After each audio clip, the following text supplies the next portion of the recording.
Hi everyone, my name is Dominguez. I'm an author and children's book illustrator. I am so excited to be participating in this year's Gaithersburg Book Festival. I'm disappointed that I can't be there in person, but I'm delighted that I can still make this video and talk about my books that came out this year that I was going to share, which was Kaia and the Bees, written by Mary Beth Bolts, and Stella Diaz Never Gives Up, which was the second in the Stella Diaz series. And both came out this year. So I'm going to talk a little bit about both books, about my process, and then maybe do a drawing for you all. So come on, let's start.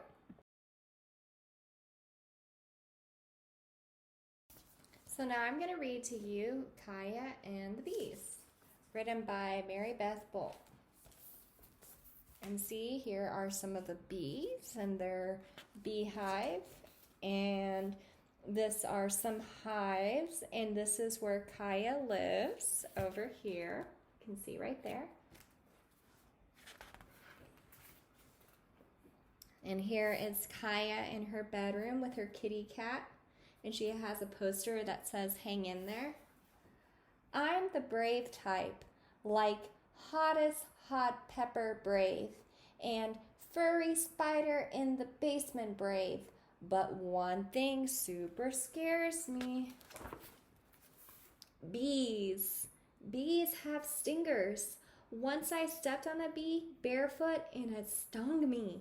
And right now, thousands of bees live on our roof.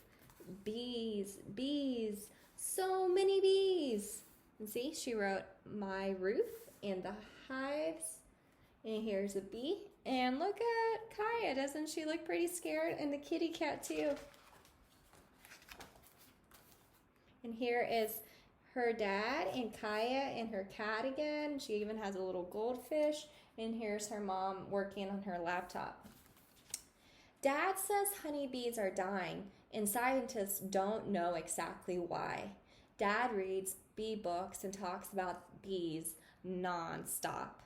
Fruits and vegetables need to be pollinated to grow, he says. I crunch on an apple. Bees pollinated that apple. How about blueberries? Those too, he says. The world needs bees, and that's why we're beekeepers. But only he goes on the roof with the beehives, not me. You see the dad with the beehives there? And the kids in my building, I go on and on to them like I'm the beekeeper, and oh man, they listen. But I get twisty inside because I'm not exactly. And see, Kaia's eating some ice cream. So are her kids in the building too. And then the days turn hot. We're all playing in the hydrant water, and who shows up? A bee. It circles my head, buzzes my ear, and lands, ready, right on my arm. See Kaia there freaking out? And I'm crazy, screaming and waving. You're a liar, Marcella says. Hector laughs and says, real beekeepers don't freak out over one bee. And see, Hector is laughing right there, and Marcella is laughing at her. So Kaia might feel a little bad. I go inside mad and stompy, and I grab my suit and gloves from the closet. I want to see the bees, I say. Oh, Dad says, let's go check on them now. Dad zips up my suit. I put out my hood, gloves, and boots until every jittery inch of me is covered, head to toe to fingertip. I follow behind Dad up the stairs. He pushes open the door. And see, they're going up.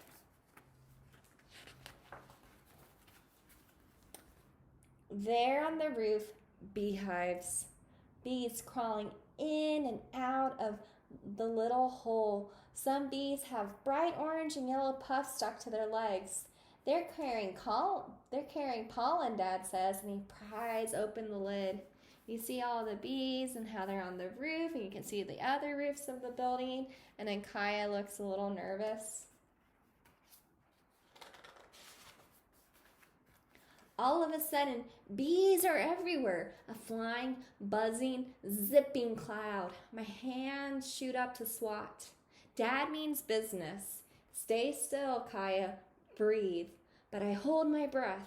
Dad pulls a frame from the hive box. Both sides are covered in crawling, wiggling bees. He studies the frames one at a time. And see, he's telling her, calm down.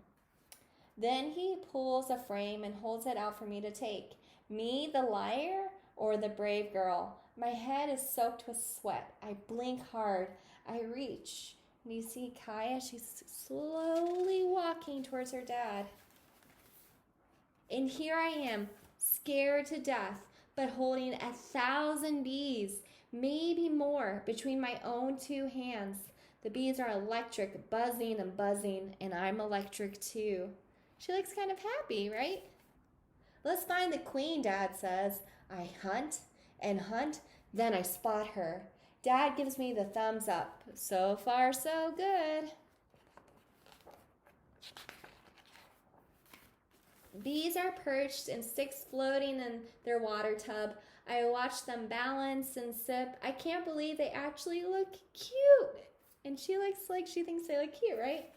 I add fresh water to the tub. Ugh, a wet glove. I strip it off, grab another stick, and a bee stings my finger. I bawl. Who wouldn't? That bee was alive, and its stinger stuck in my hand. Dad scrapes it off. I run water over my finger, and what's left is a mad red patch. I am never, ever going near those bees again. See, she looks kind of upset. Dad does the bee chores alone. He invites me every time, but doesn't push when I say no. And see, her cat's there again, and she drew a no bees sign. And her dad looks okay, right? He's maybe smiling at her. One day he says the honey is ready to harvest. I'll help, I say, but no bees, right? And I love how her dad is just encouraging her, which is really great. We work all day filling jars and mopping. There's honey on the floor, on the table, on my elbow, on the doorknobs. Who cares? We are laughing about the magic happening right in our kitchen. And there's the little kitty cat who's having some honey. And there's honey on the ground. And then on the counter, on that table. The honey flows, and I want to draw a picture, but no crayon is that golden, and you can't draw the smell of warm, sweet honey filling our apartment. It's a mystery, isn't it, Dad says. I feel it too. That bee, just a bitty insect with one stinger, 2 pairs of wings, and 6 hairy legs can make honey. And she looks pretty happy, right? While Dad goes back up on the roof, I lift the honey jars so the sun sparkles through, and I line them up dreamy on the windowsills. But then I spy something crawling up the curtain. What's that? A bee.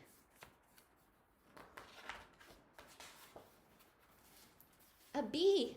Wait, 2. I screech. I grab a swatter, wrap myself in a towel like a mummy. I watch every move. Those bees nose from one corner of the glass to the other and along the edges like they're hunting. And have you ever done that? I've done that whenever I've been afraid. Maybe they don't want to sting me. Maybe they want a way out, that's all. I put down the swatter. Does it look like Kaia's thinking of something? Then I wrestle that creaky old window open just an inch, and those bees fly out.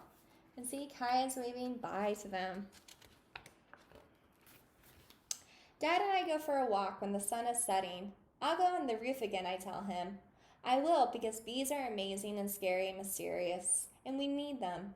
And when I say those bee words and the me words, nothing inside of me is twisty, because now something inside of me is brave. The end.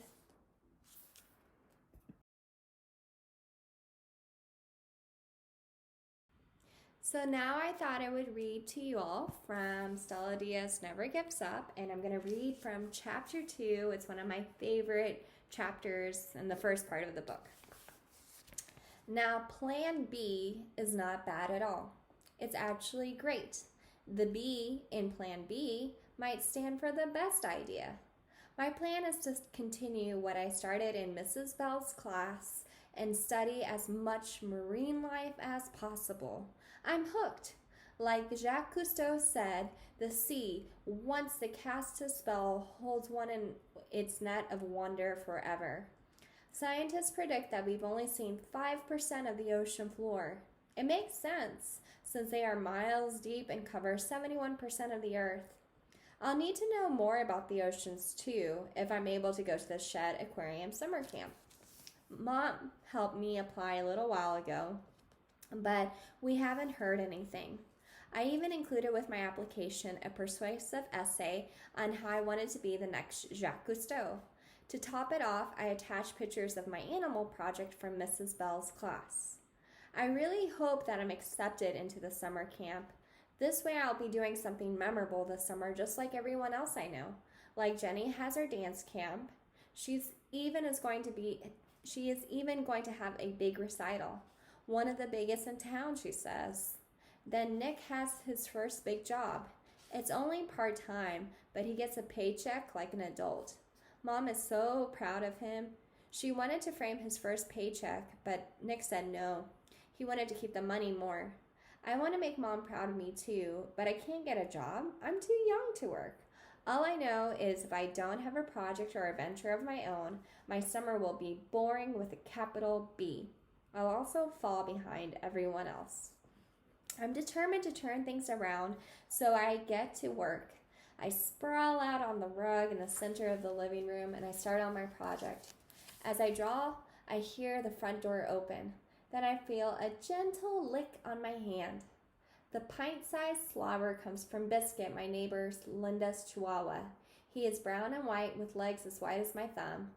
Biscuit and Linda stay with me twice a week in the afternoons whenever Nick is at his summer job.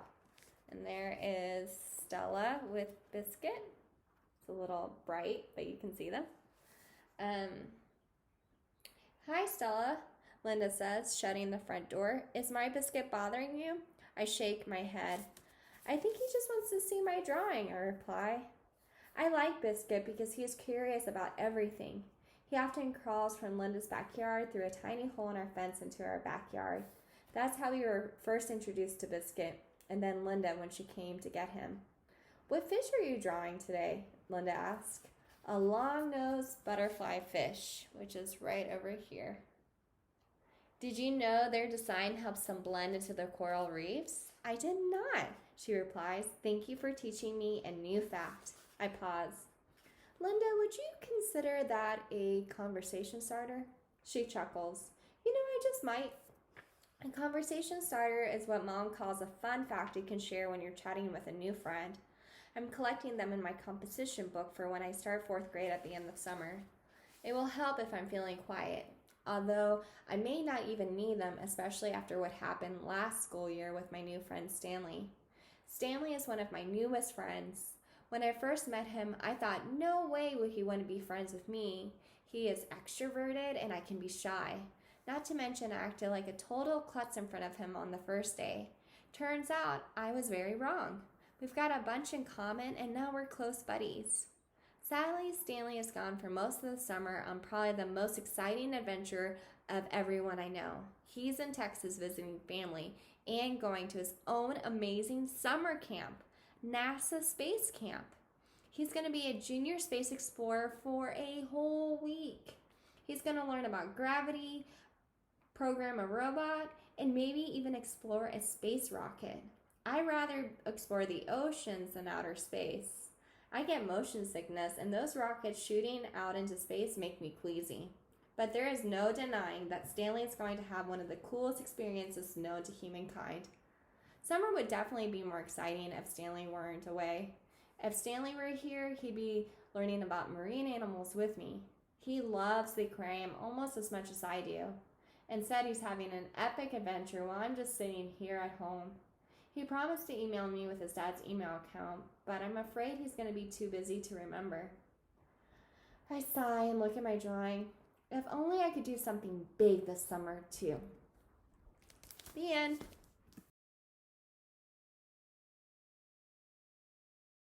So now thought I would talk about myself and my childhood and some of my inspiration. So growing up, I was born in Mexico City, and I didn't live there for very long. When I was less than 2 years old, I moved to the United States with my mom and my brother, and we grew up in Texas. Because I was speaking Spanish and then started speaking English, I kind of got the two of them jumbled up together, and I had to take speech classes until I was in third grade. So growing up, I was really shy. It was hard for me to meet new people, make new friends. So I learned to express myself in different ways by drawing.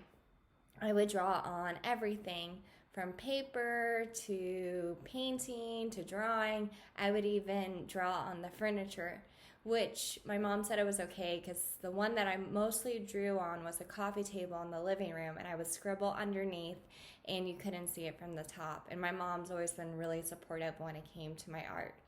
And so in school, I learned to write, and I started writing my own stories. Some of my earliest stories were kind of takes on other classic stories. Like I remember doing a Beauty and the Beast. I remember trying to do like the three monkeys instead of the three little bears. And I would draw the pictures and then write underneath what would go with the story. When I got older, I tried to do my own Babysitter Club books too.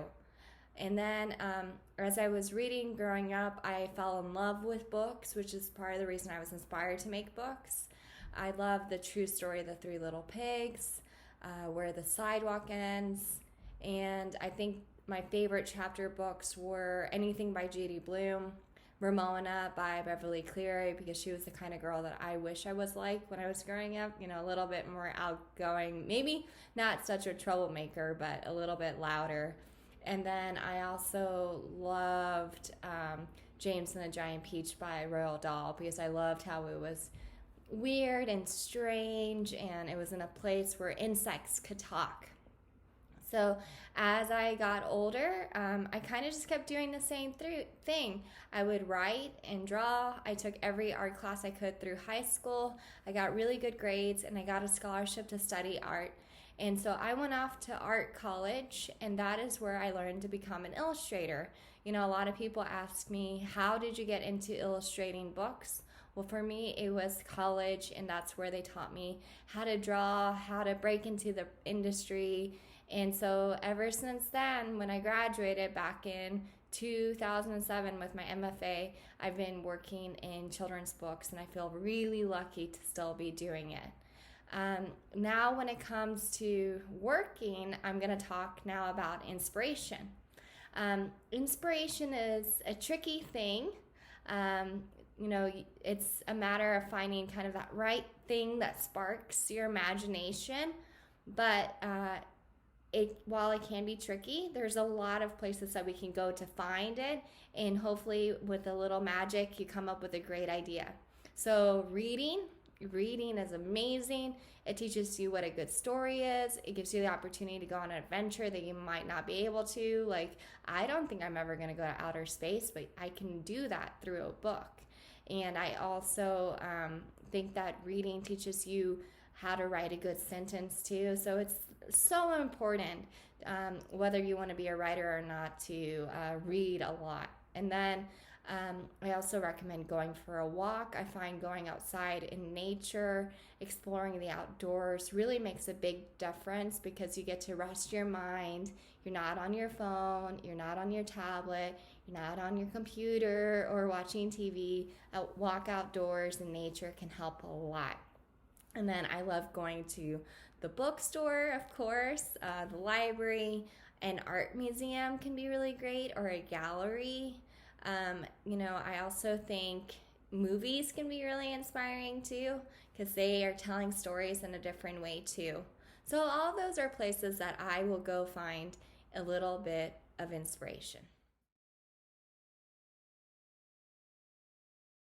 Now I'm going to talk about the actual process of making a book, because a lot of people are curious to how you do it. Well, for me, when it comes to when I'm writing and illustrating the book, I always start off with an idea And I always start with the character, because the character is the heart of the story. They're the person that we follow throughout, or the animal or object that we follow throughout the story. We get to experience what they experience and see how they change and grow and overcome things. And then from there, that is when I start trying to write the rest of the stuff. So you have to make sure that you have a great beginning sentence, a great middle. That's like, I like to think of it as an Oreo cookie. The outsides, your beginning and ending, are super important, and that's yummy, but the inside is where all the gooey, great, delicious stuff is, and that's like your creamy filling. So you need to make sure that you come up with a problem for your character that's really interesting, and think of what things they can encounter throughout the book, and then think of a great way that it finishes. So all of that can take a little bit of time. If I'm writing a picture book, it might take a little bit less time than writing a chapter book, because a picture book has like 32 pages, but a chapter book has over 200 pages, so it's a lot more. And then I always start with the writing first. From there, I start working on the pictures. And it's kind of the same thing, where I do come up with a character first, and with the visual side, and I draw them, and I start then thinking about where they live, what time period it is. All of that can be influenced by the writing, of course. And afterwards, that's when I started trying to draw my character a bunch of times. And when I'm drawing the book, I do all simple black and white drawings first, so that way I can make sure the whole thing fits together, because we want to make sure that it looks like the same character, that we're seeing him from different angles, that maybe it's not the same pose every time. And then after that, I start working on the final artwork. And I have a couple examples here. So this is an example of one of the final artworks from Kaia and the Bees. It looks a little different from the actual book. That's because I start off first with always on paper first. So I like to draw, get stuff started. So I did this with Prismacolor pencil, and then I scanned into a computer, and I used a Cintiq, which is kind of like if you've ever used an iPad Pro. It's basically a screen I can draw on. So then I add even more color, more details on the computer. I also have another example here. This is another way that I will do the artwork kind of traditionally, meaning I do it by hand. So this is for Stella Diaz, the first book. I drew this pencil drawing with glued tissue paper on top, and then I scanned it in, and I put color on the computer, and this is how I was able to create the final artwork for the Stella Diaz covers. So these are two techniques that I use. In the past, when I did earlier books, like Maria Had a Little Llama, I would do watercolor, and with like a book, Let's Go Hugo, I did collage, which is part of the reason that I fell in love with using tissue paper, and I like to incorporate that texture in my final illustrations now. And then after that, after I finish all the artwork, it's pretty much done. Now, in the meantime, I didn't mention this. The whole time after especially when I'm working with a publisher to do the book, I'm getting feedback the whole time. And they give me suggestions on things to improve. They might see my idea and then get inspired and have an idea of their own. All of this is really great. It can be a little frustrating, and I think that's something that people don't often say. We think making a book is just completely fun, and it is mostly fun, but sometimes when you have to rework things, or we think we have the best idea, whenever we get feedback, it actually always makes the book better, because with its writing, maybe they phrase it in a way that better than I could have. Maybe they catch a misspelling, of course, which is super important. And then with the pictures, again, I only have my ideas. So when a publisher gives me their ideas, they're usually being inspired by mine, and then we're just making it better together. So feedback always makes a book better, and it's such an important part of the process and a necessary step. So that's pretty much how a book gets made. It takes anywhere from, I've had books that have only taken 6 months to do. I've had books like that first Stella Diaz book took me 3 years to do. This most recent Stella Diaz book took about a year to do, so it was much shorter. So it just depends on how clear of a good idea you have, and from there it can either be a little faster sometimes or a little bit slower.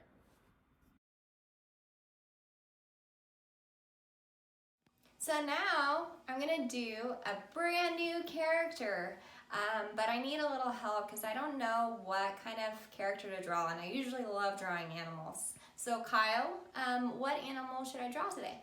A bear. Cool, I love bears. I think I'm gonna do a happy bear. Let's see. So we start off, I always like to start off with the ear for some reason. And then we have his nose, his eye, and he's happy, right? And then he's got a big old paw here, right? And then we're gonna give him his feet, and he's walking somewhere. And his nose is maybe a little pointier than I normally would do, but this is our bear. I think I'm gonna have him wearing something. Kyle, what should he be wearing?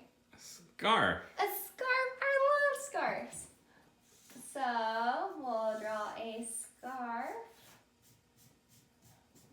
Because it's springtime, and it's still like a little chilly in the morning, so he might need his scarf. And then maybe I'm gonna have him holding a cup of tea. He's got some warm tea. Where should our bear live, Kyle? The forest. The forest? Okay, so that means we probably need some trees, right? So I'm gonna draw a few in the background. They're further away, so he's in what we call the foreground. The trees are in the background. And we're gonna have to draw some branches here. And maybe we put some rocks on the road. And let's see, maybe like a bush over there. And I'm thinking, every main character of a story usually needs like a best friend or like a sidekick. What kind of character do you think we should draw, Kyle? A mouse. A mouse, okay, let's see. Where do I want to put that mouse? Maybe on top of his nose? Let's see. So this is a cool little mouse with his nose up there. His little eye.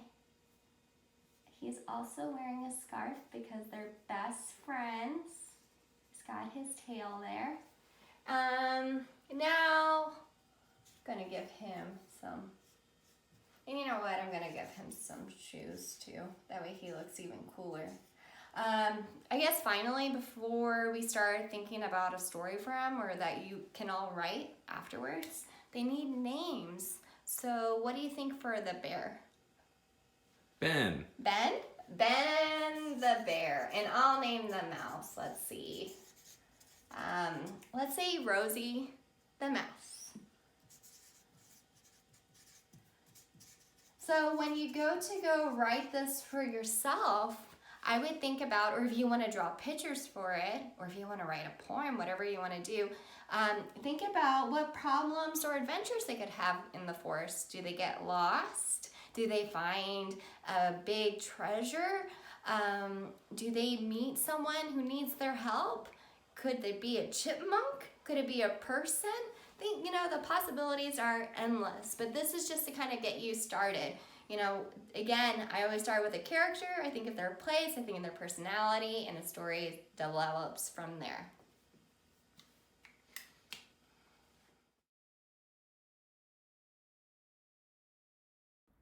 So these are my final tips to anyone that wants to be a writer, an illustrator, or just wants to do something creative. And the first one, you heard me talk about it earlier, is to read. Reading just expands your mind and it shows you different places and you can learn new facts. It doesn't just have to be fiction reading either. I love nonfiction. Nonfiction is where I've gotten some of my best ideas or done my best research. For instance, with Kaia and the bees, I looked at a lot of books about bees to know how to draw them well. I also, with Stella, looked on books at the ocean, and that gave me a lot of inspiration for what marine animals I wanted to include, and then also the idea of acting or stepping up and trying to protect the oceans. I also think when it comes to writing ideas, which is my second tip, is it's great to borrow ideas. So, we don't come up with ideas like in isolated. We get inspiration from places, and a great inspiration is to borrow ideas from other books. One of my first books I ever did was Maria Had a Little Llama, and it was a take on Mary Had a Little Lamb. So taking an old story, reimagining it by either changing the setting or thinking of what adventure these characters could continue on is a great way to practice writing your stories, and it might even inspire you to come up with a really great idea. My third tip is to keep a journal or sketchbook. I have this little pencil bag here, and I carry inside of it always like this little sketchbook, and I keep down little ideas. I do little doodles because a story idea doesn't just magically appear to you. It comes from a little idea that I like to think of it as like a plant or a tree. It's a little seed of an idea. You keep watering it, growing, and before you know it, you have a beautiful tree, a beautiful flower, and that is your full story. So jotting down little ideas, keeping a journal, keeping a sketchbook is a great place to store your ideas. And then my fourth tip is that I recommend that if you can go to any art workshops, writing workshops, taking classes and learning more about writing and illustrating will help you be better at doing both. And so it's really important to try to learn and grow. But if you can't do that, I would recommend checking out books from the library on either writing or drawing.